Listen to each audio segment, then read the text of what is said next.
ఓం నమ శివాయ. శ్రీ విష్ణు రూపాయ నమః. చాలామంది ఆడవారు తల వెంట్రుకలు చాలా జాగ్రత్తగా చూసుకుంటారు. ఎందుకంటే ప్రతి ఆడవారికి కానీ మగవారికి కానీ అందం వెంట్రుకలే. ముఖ్యంగా మనం తల దువ్వినప్పుడు కొంతమంది చక్కగా తల దువ్వుకుంటారు, ఆ దువ్వెనుకుండే వెంట్రుకలు మాత్రం అలా పక్కన పడేసి వెళ్ళిపోతారు. అది అంత శ్రేయస్కరం కాదు. ముఖ్యంగా మనిషిలో ఉండే అతి ముఖ్యమైన భాగం మన వెంట్రుకలు. ఇందులో స్థిర నివాసం ఉండేది శని భగవానుడు. అంటే మన తల మీద ఉన్నప్పుడు ఉన్నాడు తను. ఎప్పుడైతే మన తల నుంచి కిందకి రాలతాయో అప్పుడు ఆ వెంట్రుకల్లో శని స్థిరంగా ఉంటాడు.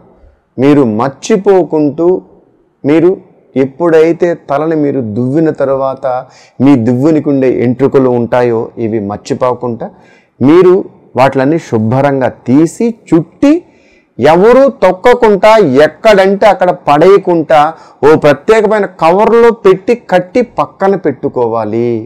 మీరు ఎప్పుడైనా బయట వెళ్ళినప్పుడు ఆ తల నీలాలు తీసుకెళ్ళి వాటర్లో మాత్రం వేయాలి తప్ప ఎలా పడితే అలా ఎడాపెడా వాటిని పడేయడం అంత శ్రేయస్కరం కాదు. ముఖ్యంగా మనం భుజించే ఆహారంలో కానీ వెంట్రుక పడితే ఆ ఆహారం పనికిరాదు, శౌచమైపోతుంది. అది అశౌచమైపోతుంది.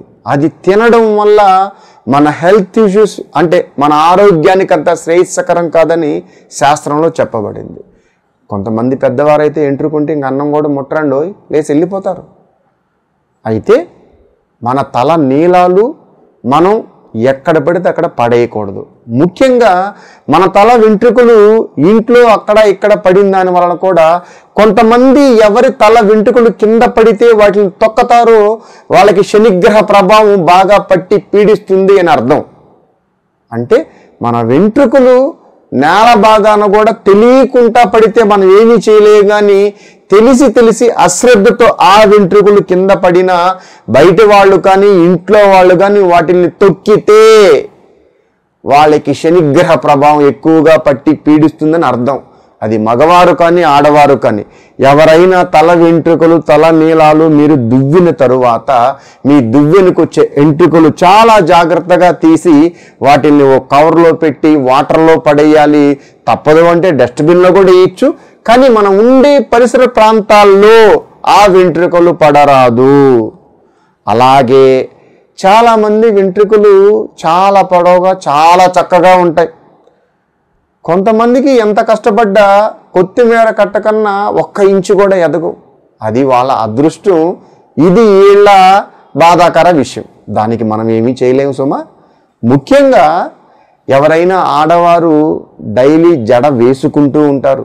కొంతమంది ఎదిరింటమ్మో పక్కింటమ్మో ఫ్రెండ్ వాళ్ళ దగ్గరికి వెళ్ళి జడ వేసుకుంటూ ఉంటారు. అయితే మీకు ఎవ్వరికీ తెలియని రహస్యం చెప్తా వినండి. ఎగ్జాంపుల్, మీరు మీ అమ్మ చేత జడేసుకోవచ్చు. అమ్మ ఎప్పుడు కల్మషం ఉండదు. మీ అక్క చేత వేసుకోవచ్చు, మీ చెల్లి చేత వేసుకోవచ్చు. మీ తోబుట్టువు కాబట్టి వాళ్ళకి మీ మీద ఏం పెద్ద అసూయ ఉండదు.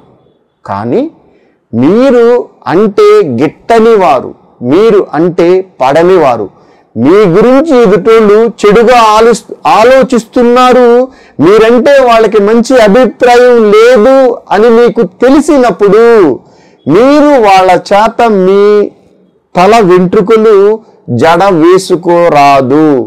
వాళ్ళు మీ జడ వేస్తున్నప్పుడు అది అల్లిక అంటారు. అంటే మన తల వెంట్రుకను అల్లతున్నప్పుడు వాళ్ళ మనసులో మీ మీద ఏదైనా దీని వెంట్రుకలు ఎంత పొడవున్నాయండి, అబ్బో దీని వెంట్రుకలు అని వాళ్ళు మనసులో మీ గురించి చెడుగా అనుకొని మీ వెంట్రుకలు అల్లితే ఆ వెంట్రుకలు ఊడిపోతాయి. అలాగే మీకు శిరోభారం అనగా తలనొప్పి వస్తుంది. అలాగే మీ ముఖ తేజస్సు తగ్గిపోతుంది. కనుక మీ పట్ల మంచి అభిప్రాయం లేని వాళ్ళ చేత మీ తల వెంట్రుకలు మీరు జడ వాళ్ళ చేత వేయించుకోరాదు. మీరంటే ఎవరికంటే మంచి అభిప్రాయం ఉంటుందో వాళ్ళ చేత మీ తల వెంట్రుకలు అల్లించుకున్నా పర్వాలేదు, కానీ మీరంటే నచ్చని వాళ్ళ చేత మీ తల వెంట్రుకలు మీరు జడ వేయించుకుంటే అది చాలా భూయిష్టం, చాలా హరిష్టం. మీ తల నీలాలు మిమ్మల్ని వదిలి వెళ్ళిపోతాయి. గురువుగారు, వాళ్ళ మనసులో ఏముందో మనకెలా తెలుసు అని మీరు అనుకునేరు.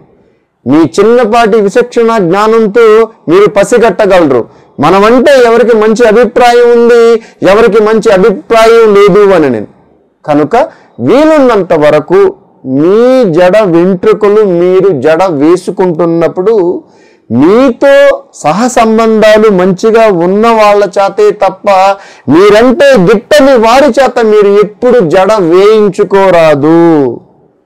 ఇది చాలా ముఖ్యమైన విషయం సుమా. అలాగే మీరు దువ్విన మీ తల వెంట్రుకలు కింద భాగాన భూమి మీద పడకుండా ఎడా పడితే అలా వదిలేయకుండా వాటిని జాగ్రత్తగా ఓ కవర్లో కట్టి పారే నీడలో కానీ పక్కన కానీ లేదా డస్ట్బిన్లో కానీ పడేయండి తప్ప అవి మన ఉండే ఇంటి పరిసర ప్రాంతాల్లో వెంట్రుకలు ఎక్కువగా తిరిగితే అక్కడ శని భగవానుడు తిరుగుతున్నాడు అని దాని అర్థం.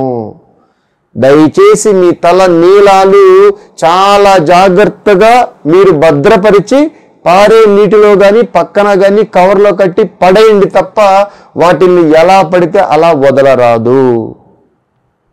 కృష్ణార్పణ.